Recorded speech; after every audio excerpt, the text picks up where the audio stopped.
আশারামবাড়ির চামবস্তিতে তীব্র উত্তেজনা। অভিযোগ সন্ধ্যায় শূন্যে গুলি চালিয়ে বাড়িতে ঢুকে নির্মম নির্যাতনের। গুলির শব্দে আতঙ্ক, লাঠি দা নিয়ে ভাঙচুর, বৃদ্ধা মহিলার মাথায় আঘাত, ট্রেনে ফেলে দেওয়া হয় শিশুকে, এমনকি 7 মাসের অন্তঃসত্ত্বা মহিলাকে ধাক্কা। চাঞ্চল্যকর অভিযোগে উত্তাল এলাকা। আহত দুজনকে ভর্তি করা হয়েছে খোয়াই জেলা হাসপাতালে। প্রশ্ন উঠছে, অভিযোগ থাকলে আইন আছে, কিন্তু পরিবার হামলা কেন? সীমান্ত সুরক্ষার নামে এই নৃশংসতা মেনে নেওয়া যায়? গ্রামবাসীদের একটাই দাবি, নিরপেক্ষ তদন্ত, দোষীদের কঠোর শাস্তি। এখন দেখার আশারামবাড়ি বিএসএফ ক্যাম্পের প্রতিক্রিয়া কি হয়। আজকে ঘটনা ছিল যে আমার বাড়িতে চামবস্তিতে, তো চামবস্তি আমার একটা দোকান আছে। আমি বাড়িতে আলু খেতে কাম করতে আসলাম। তো আলু খেতে কাম করে আমি পুকুরে এসেছি পাওয়ার দিন। এমন সময় আমার মা আছে দোকানে, রোডের পাশে দোকানটা আছে। তো এই চামবস্তির বিএসএফ ক্যাম্পের কোম্পানি কমান্ডার সিভিল ড্রেসে বাইক নিয়ে এসে আমার মারা জিজ্ঞাসা করছে তোমার ছেলে কই। তো মা আমার ডাক দিয়েছে, আমি পুকুরে আসলাম, পুকুর থেকে বাড়িতে আইসি। আসার পরে যখন আমি দোকানের সামনে আইসি, আমার কইছে তোমার নাম কি? আমি বলছি আমার সুশঙ্কর দেব, আর কোম্পানি কমান্ডার নাম হচ্ছে অনিল কুমার, বিএসএফের কোম্পানি কমান্ডার। তো আমার কইতেছে তুমি ক্যাম্পে চলো। আমি বলছি ক্যাম্পে কেন যাবো স্যার, আমার কী অপরাধ বা কোনো সমস্যা থাকলে আমার এখানে কোন এখানে কোন যেত না, ক্যাম্পে যাওয়া লাগবে। আমি বলছি ঠিক আছে, ক্যাম্পে যদি যাইতে হয় আমি গ্রামের মেম্বার প্রধান আছে তারা নিয়ে যাইব। এই কথা পাওয়ার পরে আমি কয় তোমার কি জবাব দিতে হইব নি, তুমি কি চিনো? আমি বিএসএফের কোম্পানি কমান্ডার কইয়া আমার উপরে এখানে অত্যাচার করছে, আমার হাতে মারছে, এখানে মারছে। মারার পরে আমার মা বোন তারা আসছিল, আমার একটা টিকুটা তারা আমার বাড়িতে নিয়ে গেছে। তখন সে গ্রামের মানুষ, আমি যখন চিল্লাচিল্লি করছি গ্রামের মানুষ আইতে দিই, সে বাইক নিয়ে ক্যাম্পে ঢুকিয়ে গেছে। ক্যাম্পে ঢুকিয়ে গেছে ভালো কথা। আমি দুপুরবেলা কাম টাম সেই এখন আমি আইসি হসপিটালে, আমি নিজে চিকিৎসার লেগে আইসি। চিকিৎসার লেগে আসার পরে আমি কেন ডাক্তার এখানে আইসি, পরে দেখা যায় আমার বাড়ির থেকে ফোন আইছে বিএসএফের কোম্পানি কমান্ডার অনিল কুমার। সে আমার বাড়িতে প্রায় 10 থেকে 15 জন নিব বিএসএফ নিয়ে সেরা আমার বাড়ির ঘাটার সামনে গিয়া প্রথম ফায়ার করছে।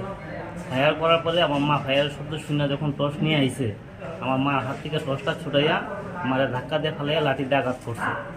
আঘাত করার পরে আমার ঘরে গেছে, ঘরে আমার মা, ভাই আছে, বৌদি আছে, ছোটো একটা ভাতিজিও আছে। বৌদি কি তো প্রেগনেন্ট? বৌদি প্রেগনেন্ট আছে, 7 মাসের প্রেগনেন্ট আছে। তারা কি কোনো লেডিস মানে বিএসএফ নিয়ে গেছিল? কোনো লেডিস বিএসএফ নিয়ে গেছেন, সব ছেলে। এখন আপনারা কি চাইতেছেন? মানে ঘরে গিয়ে কি হামলা করছে? ঘরে গিয়ে সেটা আমার ঘরের দরজার মধ্যে দাউ দিয়ে আঘাত করছে, দাউ দিয়ে আঘাত করে 2-2টা দরজা ভাঙছে। ভাঙার পরে আমার ভাতিজি বিছনাতে শুয়ে রয়েছিল, ভাতিজিরে টাইনে ফেলাই দিয়েছে মাটিতে। আমার বৌদিরে প্রেগনেন্ট আছে, বৌদিরে ধাক্কা মেরে মাটিতে ফেলাইছে, আমার বাইরে প্রচন্ড আঘাত করছে।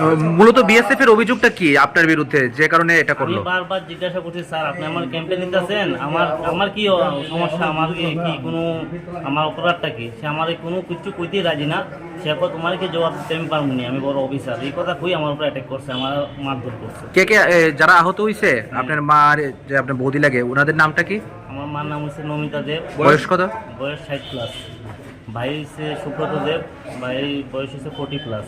আর বৌদি তো 27 শুভমণি, 7 মাসের প্রেগনেন্ট। ভাতিজি আছে 4 বছর, 4 মাস না 7 মাসের প্রেগনেন্ট? 7 মাসের প্রেগনেন্ট। আপনার নামটা? আমার বাড়ি চামবস্তি। নামটা আপনার? সুশঙ্কর দেব। এখন কই আইছেন? এখন ডাক্তার এখানে নিয়ে এসেছি, আমার মাদের বৌদিরে নিয়ে এসেছি তারা চিকিৎসার লেগে। কতক্ষণ লাগে আপনার বাড়িতে এই ঘটনাটা ঘটছে আনুমানিক? আনুমানিক 8:30 থেকে রাত্রে 8:30 থেকে শুরু হয়েছে। এরা প্রায় আধা ঘন্টার উপর নির্যাতন করছে। সকালবেলা হ্যাঁ, আইছে বস্তি সাহেব আইছে। আচ্ছা, আইসে আমার ছোট ছেলেরে ডাকছে দোকানে, আমার দোকান আছে, দোকানের সামনে বল দেখতে সেটা এখান থেকে এই গেটের মুখটা নিচে টাকা। তারপর সবাই এই দোকানও এমন সময় তারা জানে কিতে কিটা হয়েছে। হওয়ার পরে হয়েছে তুই সূর্যি যা, আর তোর নামে অনেক রকম রিপোর্ট, তুই তোরা শ্যাম্পু নিয়ে জুলাই দিন হয়তো কইছে আমি তো দোকানদারি করি। আর আপনার যে রমজে কথা আমার কইতেছেন, আপনার তো তোমার একজন সাহেব কথা হইতে হিসাবে কথা কই কইতে তাদের যেন দৈরে সিরা তাদের কেন মধ্যে বুঝি আরম্ভ করছে। আপনারা মারধর করছে? নাই সময় করছে না, সন্ধ্যাবেলা রাত্রে গিয়া কারা কারা কারা আইছিল আপনার মারধর কারা করছে? বিয়েছে আবার সাহেব। কোন জায়গায় বিএসএফ?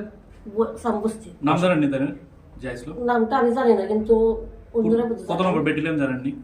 অসুবিধা হয়েছে না তো? সিমের রাখবো সিমের আপনারা মারধর করছে না? আপনার এবার গাড়ি মারধর করছে। সাহেবে মারছে আমার কাঞ্চিনের বড়ই গান আছে একজন প্রেগন্যান্ট মহিলারা দেখলাম মারধর করছে। আমার ছেলের বউ শরীরটা বাড়া কাটে ফেলাই দিছে গুলি করছে কি? গুল্লি পাশে বাড়ি করে রাখে প্রথম বাড়ি ঢুকুনের আগে গুলি করছে, দাগ দিয়ে